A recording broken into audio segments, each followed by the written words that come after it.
ओम गणेशाय नमः। नमस्कार, मैं अविनाश सिंह।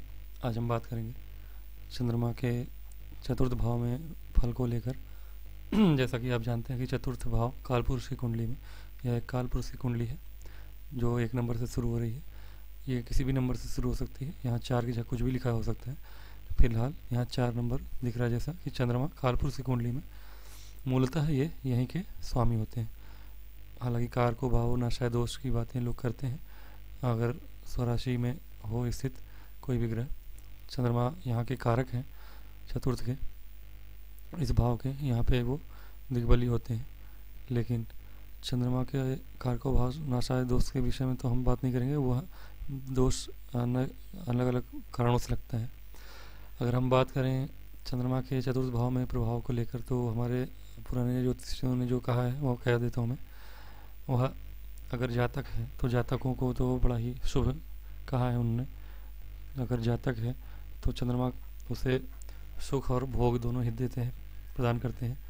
तो सुख और भोग, ये दो चीज़ें जातक को प्रदान करते हैं।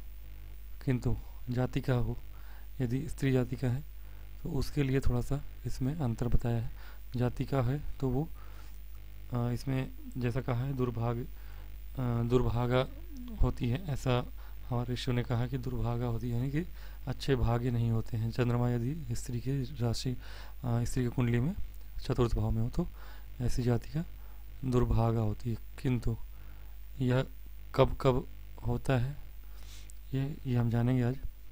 आप लोगों से निवेदन है, आप जब भी हमारा वीडियो देखें लाइक करें और सब्सक्राइब करें। और तो बात करते हैं चंद्रमा के इस भाव में अन्य प्रभाव के विषय में। तो अब जातिका के लिए तो दुर्भागा एक शब्द कह दिया गया कि ऐसे जातिका भाग्यहीन हो जाती है लगभग। दुर्भागा का मतलब भाग्यहीन होना। लेकिन यदि हम देखें तो यह सर्वदा सत्य नहीं है।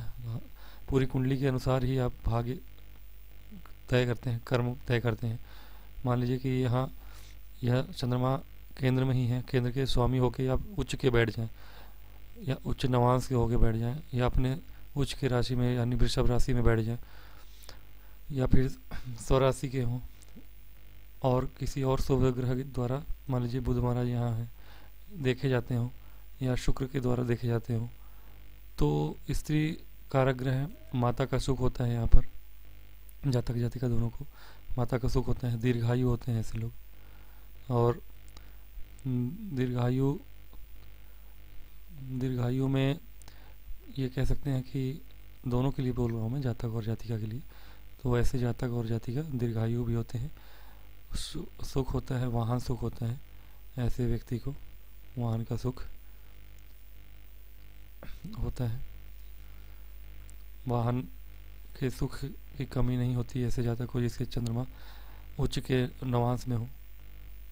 और ऐसे जातक जो हैं थोड़ी भोगी प्रवृत्ति के होते हैं और भोगी होते हैं, सुखी भी होते हैं, भोगी भी होते हैं। तो सुखी होगा वही भोगी होगा, ये सामान्य सी बात है।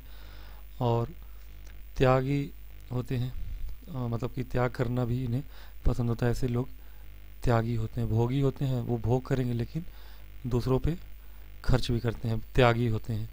और ऐसे जातक जो हैं इनके मित्र बड़े अच्छे होते हैं, इनके मित्र अच्छे होते हैं। और कहीं ना कहीं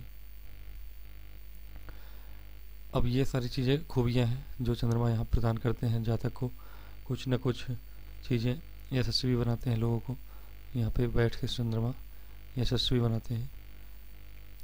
बस चंद्रमा यहाँ पीड़ित ना हो, राहु से युक्त या दृष्ट ना हो, केतु से ग्रहण दोष में ना हो, और ग्रहण दोष में ना हो और कमज़ोर ना हो। जैसे कि चंद्रमा अगर बहुत ज़्यादा बली है, अंश देखना पड़ेगा इनका, बहुत ज़्यादा अंश है। जैसे कि मान लीजिए कि चंद्रमा यहाँ बैठे हुए हों और उनकी अंश जो है या तो 7 डिग्री तक हो या फिर 25 के ऊपर हो, तो ये दोनों ही स्थिति में, हालांकि यहाँ पर सम और विषम भी देखते हैं हम कि कौन सी राशि है यहाँ विषम राशि बैठी है या सम राशि बैठी है, तो वो अलग अलग उस हिसाब से, तो उसका बल हमें देखना पड़ेगा।